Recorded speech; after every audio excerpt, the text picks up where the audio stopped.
Meu nome é David Sharp e eu só quero dormir. 15 de maio de 2006, 8.500 metros, Monte Everest. Um alpinista está sentado em uma pequena caverna de calcário, abraçando os joelhos.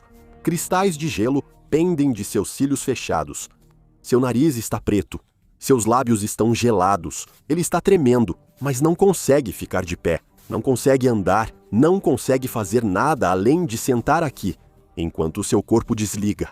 36 horas atrás, ele estava escalando em direção ao seu sonho. Agora, ele não consegue nem ficar de pé. O que aconteceu nessas 36 horas? Que escolha ele fez? Parecia certo na hora, mas levou a este momento? Porque os alpinistas apenas o deixaram ali rumo ao cume, passando pelo corpo de botas verdes brilhantes. O que marcou essa rota por quase 2 décadas. Os 200 corpos congelados no Everest, pelos quais todo alpinista passa, e a dura razão de nunca poderem voltar para casa. Isso é sobre o que o Monte Everest te obriga a aceitar antes mesmo de começar a escalar. Bem-vindo ao Extreme. Quando eu fui até o acampamento base do Everest, em 2024, me perguntaram muito se eu algum dia escalaria o cume. Minha resposta foi absolutamente não.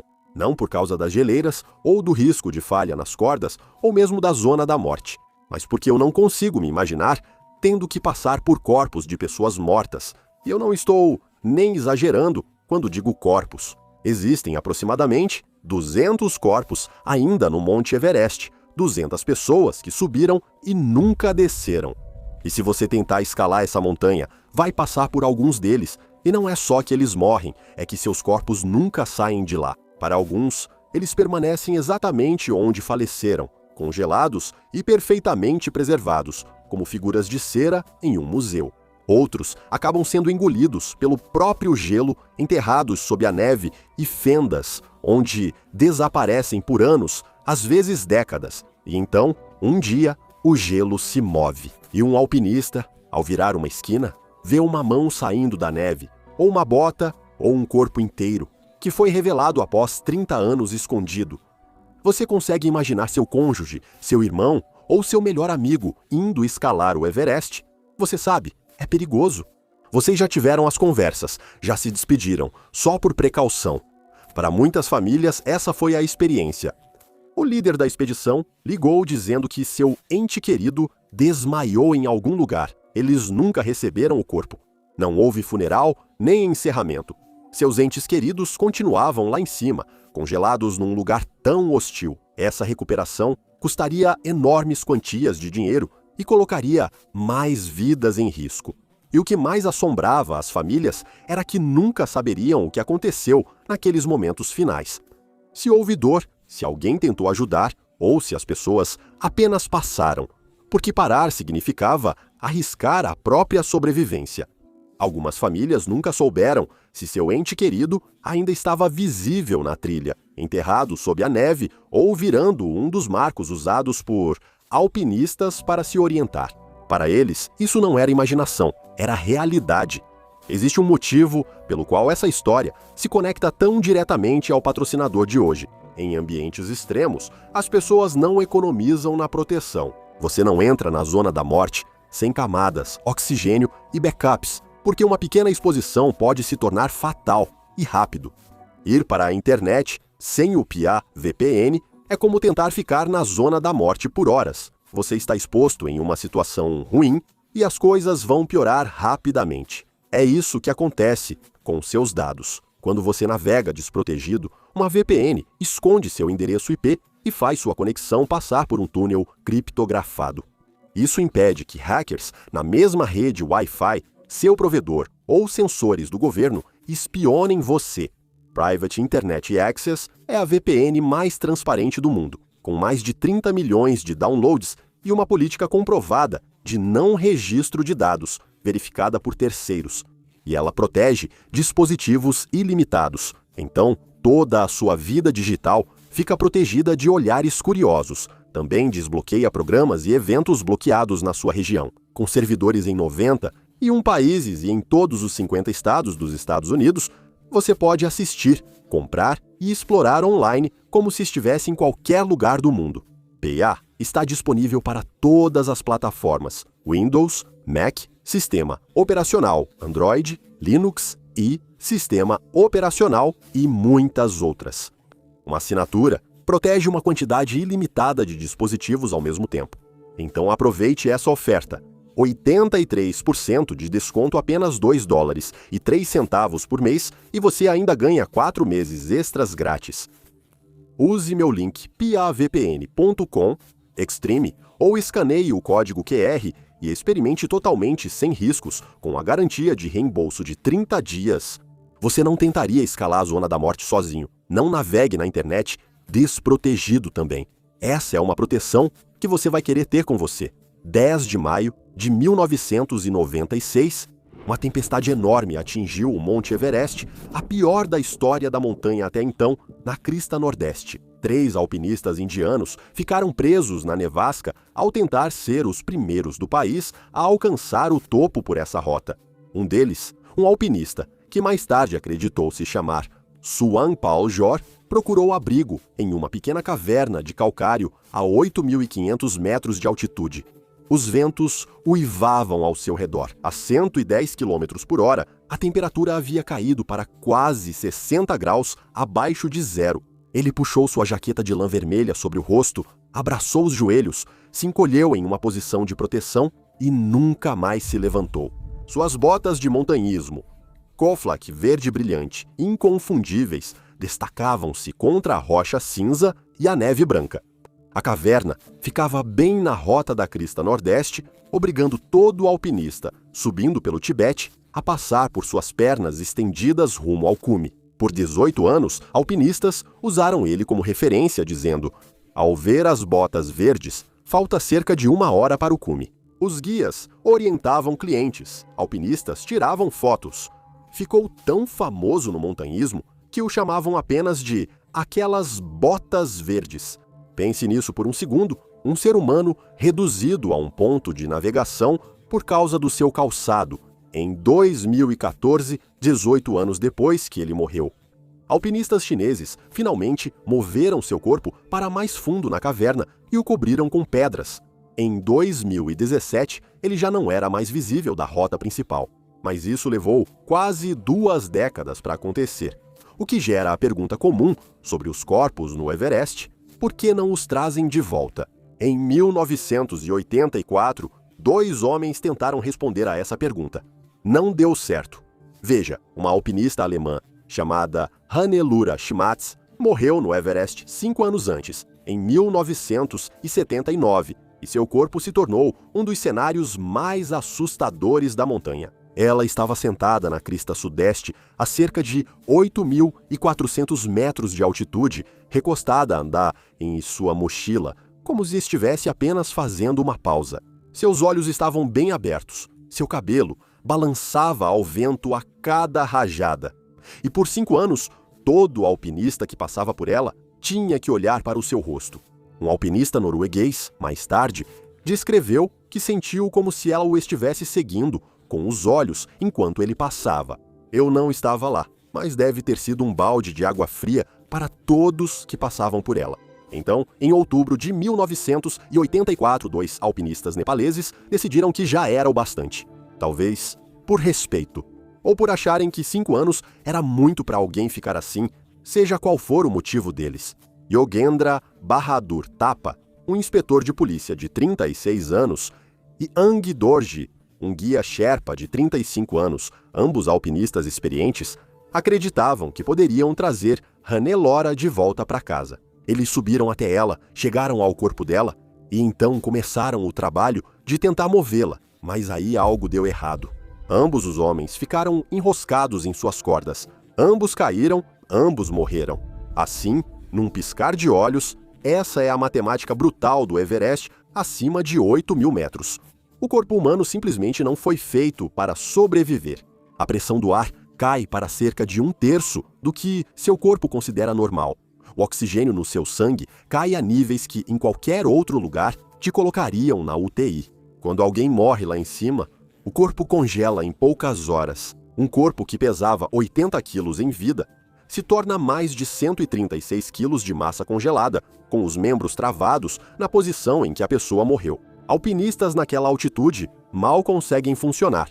Disse um Sherpa que participou de operações de resgate, resumindo, acima de 8.000 metros. É difícil para duas pessoas carregarem um cilindro de oxigênio que pesa 8 quilos. Agora, imagine tentar mover um corpo congelado de 136 quilos por uma encosta tão íngreme. Você mal consegue ficar de pé, onde um passo em falso significa cair milhares de metros até a morte. E quanto a Hannah Lora, ela permaneceu exatamente onde morreu por mais uma década. Os alpinistas seguiram passando por ela naquela crista, até que finalmente os ventos fortes do inverno sopraram seu corpo da face Kangshung. Ela nunca voltou para casa, assim como os dois homens que tentaram trazê-la. Ficou claro que tentar trazer alguém de volta para casa muitas vezes resulta em mais corpos. E essa realidade forçou a indústria do montanhismo a criar um acordo não dito no Everest. Uma vez que você está acima de certa altitude, cerca de 8.000 metros, e em apuros, você está por conta própria.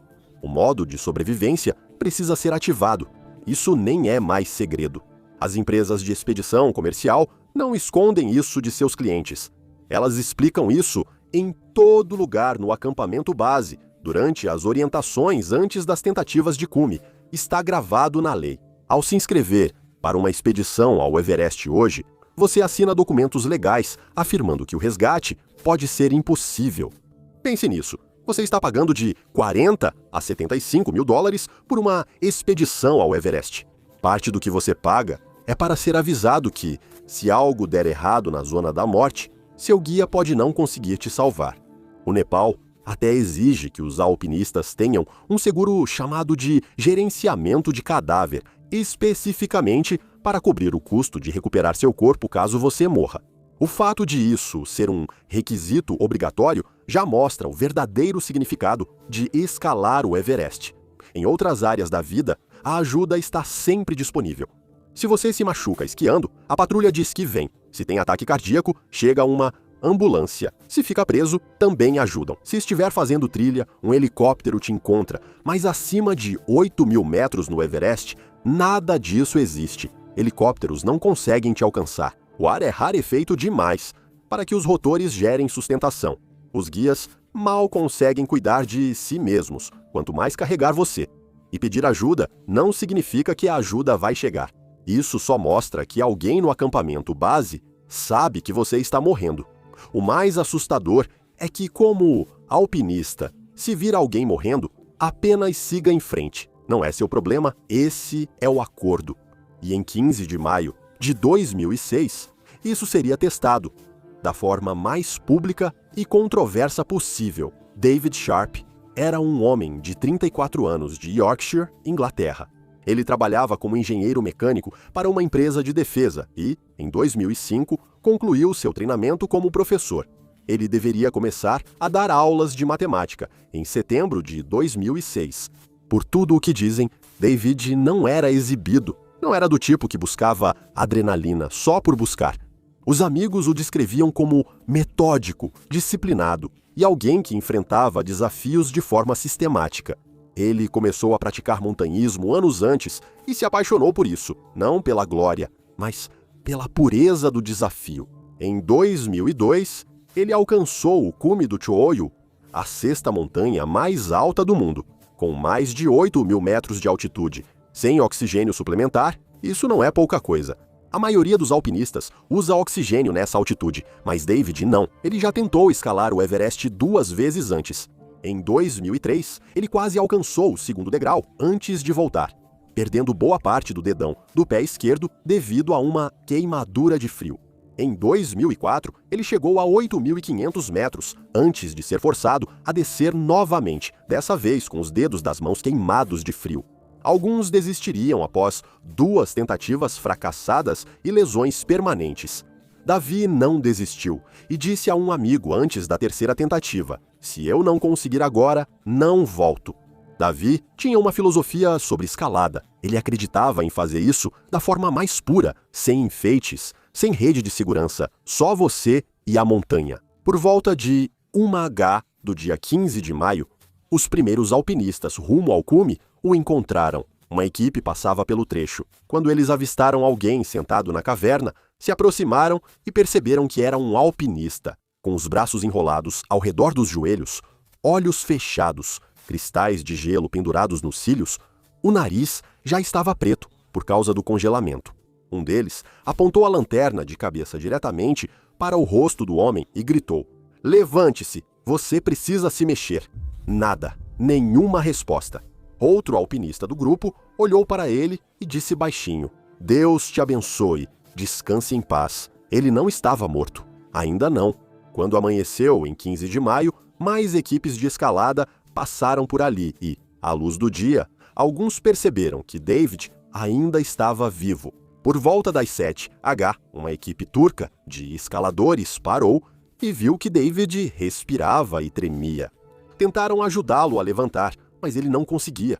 Deram água e tentaram conversar, mas também estavam em emergência. Um membro da equipe deles desmaiou por hipóxia severa e precisou ser evacuado imediatamente. Eles tiveram que ir embora. Mais alpinistas passaram. Alguns pararam brevemente, mas a maioria continuou seguindo. Por volta das 9h30, o alpinista libanês Maxim Chaya descia após alcançar o cume. Ao encontrar David, Maxim acabara de realizar seu sonho, chegar ao topo do Everest. Era o momento de comemorar. Em vez disso, ele se viu diante de um homem que estava claramente morrendo. David estava inconsciente nesse momento e tremia violentamente. As bochechas e os lábios dele também escureciam, sinais de que a grave queimadura pelo frio se espalhava. Maxim verificou a mochila de David e achou só uma garrafa de oxigênio, mas o medidor estava vazio. Maxim estava com um Sherpa chamado Dorji. Eles tentaram dar oxigênio para David do próprio suprimento deles, sem resposta. Tentaram fazer ele beber alguma coisa, nada. Maxim pegou o rádio e chamou o acampamento base, desesperado, para que alguém dissesse o que fazer. E por quase 1 hora, Maxim ficou sentado em uma pedra, a poucos metros de David, chorando e implorando no rádio. Ele continuava perguntando se havia algo, qualquer coisa que pudessem fazer. No acampamento base avançado, os alpinistas se aglomeraram em volta dos rádios, ouvindo as transmissões de Maxim. Alguns deles também choravam. Uma pessoa que ouviu isso depois escreveu que foi uma das coisas mais angustiantes que já ouviu na vida. O líder da expedição finalmente entrou no rádio. Ele contou a verdade para Maxim. Maxim tinha talvez 90 minutos de oxigênio restantes para ele mesmo. Ele já estava exausto por ter chegado ao cume. Se ficasse muito mais tempo, ele também morreria. Não havia mais nada que ele pudesse fazer. Maxim acabou se levantando. Ele recitou o Pai Nosso em francês sobre o corpo de Davi e então foi embora, mas David ainda estava vivo. Por volta das 11h45 daquela manhã, um Sherpa, usando uma câmera no capacete, desceu até a caverna. Ele se abaixou perto de David e perguntou seu nome. Os olhos de David se abriram levemente, quase nada. Sua voz saiu como pouco mais que um sussurro. "Meu nome é David Sharp. Estou com a Asian Trekking e só quero dormir." Os Sherpas imediatamente tentaram tudo o que podiam. Eles lhe deram oxigênio de uma garrafa reserva. Eles bateram nos membros dele, tentando fazer a circulação voltar. Conversaram com ele, tentando mantê-lo consciente, e tentaram colocá-lo de pé. David não conseguia ficar de pé, mesmo com vários Sherpas o apoiando. As pernas dele não sustentavam seu peso, seu corpo já estava muito debilitado. Os 2 Sherpas mais fortes levaram 20 minutos só para arrastar David alguns metros para fora da caverna e ao sol. Eles acharam que talvez o calor ajudasse. Talvez ver o sol reanimasse algo nele. Não adiantou. David ainda não conseguia ficar de pé, e isso encerrou a discussão. Se você não consegue andar naquela altitude, você não vai descer. Então eles o deixaram lá. David Sharp morreu por volta das 11 horas daquela manhã, em 15 de maio de 2006. Mais de 40 alpinistas passaram por ele durante aquelas horas finais. E quando esse fato se tornou público, a mídia explodiu. Manchetes em todos os lugares condenaram os alpinistas. 40 pessoas passaram pelo homem morrendo. O Everest se tornou tão comercializado que a decência humana básica não existe mais? A história virou notícia internacional. Mark Inglis, um amputado duplo que havia chegado ao cume naquele mesmo dia e passou por David, enfrentou um escrutínio especial. Ele foi bombardeado com perguntas. Como pôde ignorar um homem morrendo? Como continuou até o cume, sabendo que havia alguém morrendo abaixo? Sir Edmund Hillary, o primeiro homem confirmado a chegar ao cume do Everest, uma lenda do montanhismo, ficou furioso. Ele disse: os alpinistas que passaram por David não ligam nem um pouco para qualquer outra pessoa que possa estar em apuros. Ele chamou isso de uma vergonha, mas a própria mãe de David teve uma resposta bem diferente. Linda Sharp disse aos repórteres: sua responsabilidade é salvar a si mesmo, não tentar salvar outra pessoa. Ela não culpou os alpinistas que passaram pelo seu filho. Ela entendeu algo que as pessoas, ao nível do mar, têm dificuldade em aceitar, acima de certa altitude. O resgate se torna fisicamente impossível, independentemente de quantos recursos você utilize ou de quão compassivo você queira ser. Em 2007, a pedido da família, os Sherpas moveram o corpo de David para longe da rota principal de escalada. Eles o tiraram da caverna Tsawang Paljor, hoje chamada Caverna das Botas Verdes, e o levaram ao Vale do Arco-Íris, onde descansou. O Vale do Arco-Íris fica na crista nordeste, entre 7.900 e 8.400 metros de altitude. Não está marcado em nenhum mapa oficial. Ele recebeu esse nome por causa dos equipamentos de escalada coloridos espalhados pela neve, vermelhos, azuis, verdes, laranjas, os casacos vibrantes e equipamentos dos alpinistas que nunca voltaram para casa, criando um memorial involuntariamente bonito contra o gelo branco. David Sharp está lá agora, junto com aproximadamente outros 200 corpos que permanecem no Monte Everest. E aqui está o que é ainda mais assustador. A mudança climática está expondo mais deles, as geleiras estão derretendo. O gelo que levou 2.000 anos para se formar está desaparecendo. Em décadas, corpos que estavam enterrados estão reaparecendo. Alguém que morreu há 30, 40 ou 50 anos, de repente, está visível novamente. Em 1999, uma equipe descobriu o corpo de George Mallory, que morreu no Everest em 1924. 75 anos antes, a pele dele foi descrita como branca de alabastro, quase perfeitamente preservada. E 100 anos depois, em 2024, uma equipe da National Geographic encontrou restos parciais de Andrew Irvine, parceiro de escalada de Mallory. Eles o reconheceram por uma meia bordada com seu nome. Quem sabe quantos mais ainda estão enterrados lá em cima? Quantos nomes já esquecemos? E quantas famílias nunca terão um desfecho? O Monte Everest não homenageia seus mortos. Ele os registra, os preserva e obriga cada alpinista vivo a aceitar que, se algo der errado, pode acabar se juntando a eles. É isso que acontece quando a ambição humana colide com um ambiente que simplesmente não foi feito para a nossa sobrevivência, graças ao Private Internet Access. Por patrocinar o vídeo de hoje, clique no link pavpn.com/extreme para obter 83% de desconto, além de 4 meses grátis. Obrigado por assistir e nos vemos no próximo vídeo. Seja ousado e viva com coragem.